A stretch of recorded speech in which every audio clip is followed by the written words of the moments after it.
let's go right ahead and talk about Stephen Curry and his ankle injuries. Now, of all the things that plague Steph Curry the most, ankle injuries has to be in the top three. He almost always seems to mess up his ankle in some way, shape, or form.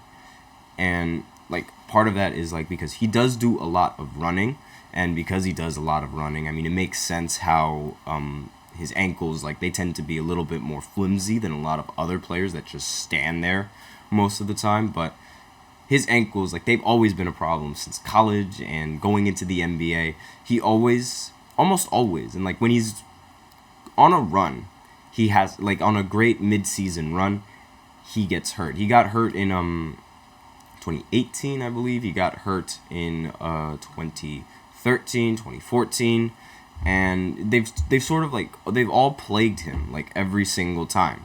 And with that in mind, the Golden State Warriors now, like, with the team that they have, they can't really, like, say, oh, we'll be all right when Curry is out, because in previous years when Curry did get injured, there were players like Kevin Durant, Klay Thompson, Draymond Green, Sean Livingston, Andre Iguodala, all of those players on the exact same team while Curry was still injured. So it wasn't like they were losing much. It was like, okay, we'll be good, we'll be fine, because they had two potential players that could have been a six man. Like, putting Sean Livingston at point guard is a ridiculous power move that the Golden State Warriors had, and they didn't really, like, get affected by it that much in previous seasons. But now is a different story. Now it's a completely different story because Steph Curry is about the only bright spot that the Golden State Warriors have, at least on the offensive side of the ball. Now, I mean, other than Kuminga, but, like, I'm not entirely sure if Kuminga can carry this team while Steph Curry is out, and I don't think he can do that by himself. Now, unless Klay Thompson, like, I mean, if Klay Thompson just, like, figures out how to shoot again and, like, how to shoot more efficiently, then maybe he could help as well. But they could put Chris Paul at the point guard. They could, like, put him back in the starting lineup, and he'll probably uplift the team. He always brings value to the team. So maybe they won't be. Maybe there's a possibility that they won't be as bad. Like, and, like, they'll be all right, waiting for Steph Curry to return from his injury. But there's also the slim chance where it's like, it's not gonna. They're going to tank, and I'm very reluctant on saying that they're going to be all right, because, again, this just goes all the way back to Joel Embiid's injury. I thought the Sixers would be all right, and here they are, dropping all the way down to the play-in tournament. Now, Steph Curry, he ended the game with 15 points, 5 of 18 from the field. So I was talking about how good he is and, like, how they needed him in this game. He didn't really help that much. 3 for 12 from 3. Not very good shooting coming in from someone who is the greatest three-point shooter in NBA history. But I digress. Klay Thompson ended the game with 25 points. He did not shoot that efficiently, however. 5 of 12 from the three-point line and 9 of 21 from the field. Jonathan Kuminga shot efficiently, however. And we have somebody in the chat, Crucial PG. The Warriors are in trouble with Steph's injury. Yes, that's what I'm saying. But, like, again, there's a slim chance that, like, maybe Chris Paul could elevate the team. I know he's washed. I know he's not the same player that he was in previous seasons. But you're a Clippers fan. You should like Chris Paul, and, like, he should probably, like, have a little more faith in him. In this game, he shot 6 of 8 from the field and ended the game with 15 points and 5 assists. So, Crucial PG in the chat said, no, he does not like Chris Paul. Okay, my bad. I thought being a Clippers fan and all, that you would end up liking him, and given how, like, what, again, like, I guess he hasn't really done much for your Clippers, blowing a bunch of leads, but I digress. So, yeah, I guess the Warriors, they could be in a lot of trouble going into continuing on with the rest of the season. But then again, like, what other team would like take that spot in the Western Conference? I don't really see the Utah Jazz winning that many games. Nor do I see Portland making a run for it. Nor do I see Memphis making a run for it. So they might be able to like stay afloat for the play-in because like I just don't see the Utah Jazz or like the Houston Rockets or like all of those teams competing for that spot. I mean maybe Houston, but I mean looking at their schedule, they play the Spurs twice, then they play the Mavericks, then they play the Lakers, then they play the Knicks, then they play the Grizzlies, then the Pacers, and the Timberwolves. Okay, yeah, they're bad. They're not looking good. Their schedule is not looking good whatsoever. Crucial PG has a lot to say in the chat, so I'm going to read it off. But being real, he's not as washed as most players his age would be. His defense has dropped off, but he's still going to shoot his crab mid-ranges and obviously is still an elite passer, which exactly. So he can impact the team in some way, but looking at their schedule and how difficult it seems to look for the rest of these games, it's not looking good.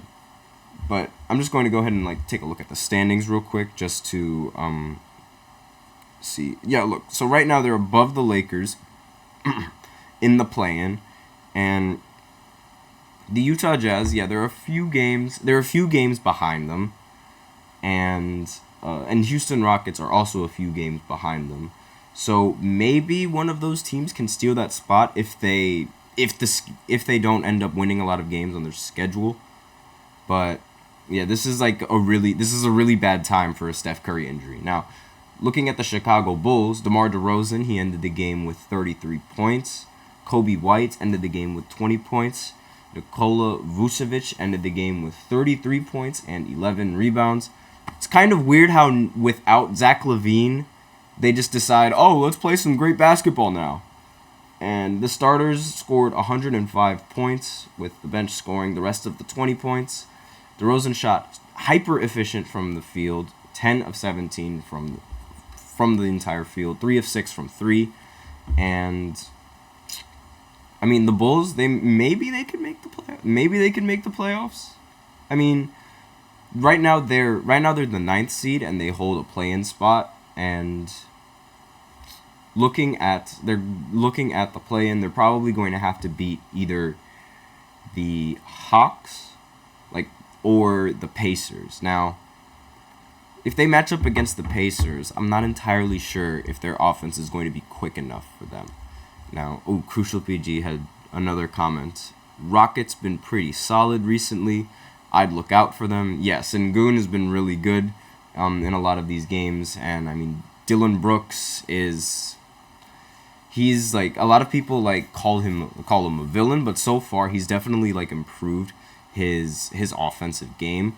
And Crucial PG thinks that the Bulls beat the Pacers. I mean, the Pacers defense is really, really bad, but DeMar DeRozan, he shoots a lot of mid-ranges, and I feel like those mid-ranges, if they're not knocking down as much in a crucial game, because I've seen DeMar DeRozan in very important games, and he underperforms in a lot of them. If the mid-ranges aren't knocking down, those three-pointers are going to come, and they're going to come very, very fast. So I'm not entirely sure if I'm too hot on the Bulls beating the Pacers, especially if the Pacers are having a great offensive night. I understand their defense is really, really bad, but DeRozan and in very important games, I don't trust him. I don't trust him one bit, and that's sort of been the problem with DeRozan in his entire career. He's underperformed in important games for the Raptors. He's underperformed in important playoff games for the Spurs, and he's done so as well with the Bulls. And it's just it's something that haunts him. I don't understand why. I think LeBron scarred him. I genuinely think LeBron scarred him, and now he is afraid of the playoffs. But all jokes aside, they ended up winning this game because what was his name? Brandon. I can't pronounce his last name. Podzimski. Forgive me if I botched that game. If I botched that last name. He missed a layup, and that costed them the game. If I'm looking at the box scores properly. Now let me just go ahead and make sure that I got his name right. Let me just see. Just going down. And yep, Podziemski missed a layup that would have tied the game, but because he missed that, Jesus, there's a lot of messages. Oh my gosh. Okay, Podziemski. Okay, that's how you pronounce his name. That's fantastic. Crucial PG said, see, but that's the thing with the Pacers, though. The fact they play no defense kills them. If either star, mostly Tyrese, has a bad game, they lose. I understand that, but at the same time, it's DeMar DeRozan in an important game. Like, I just don't trust it whatsoever. But, like, again, like, the Pacers, they could beat anyone and they could lose anyone. It just depends on the night. Like, they're meh. That's the best I could describe it. The Pacers are a meh team, just because, like, I don't like their lack of defense. I really don't. And like Crucial says, and like what I say in the chat, like, if you don't have defense, it's going to be unreliable. And like, it's much more reliable to have defense in the playoffs, because then you're, like, if your offense isn't there, then you have something to fall back on.